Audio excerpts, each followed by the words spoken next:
So the time that we spent at the University of Nottingham was really important because this was the place where the National Water Sports Centre was. It was the place to be for all aspiring athletes trying to get somewhere in the international sport. When we were at university, it's quite a formative point in your career, just coming out of juniors and then trying to break into seniors.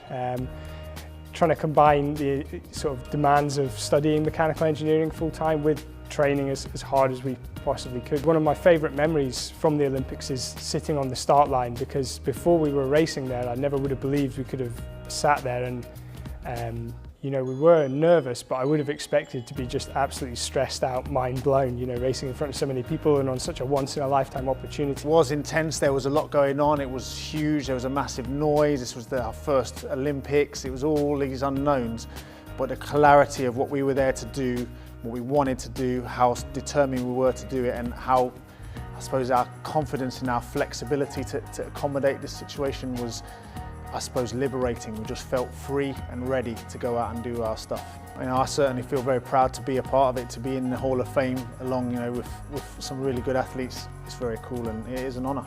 It's a great honour to join Tim Brabants on that list. I think he was, you know, before myself and Etienne managed to achieve an Olympic medal, he really was, you know, achieving massive things. In many ways, physically and technically, preparing for sports is just a case of practice makes perfect, and you know, being intelligent about your training but also doing an awful lot of it.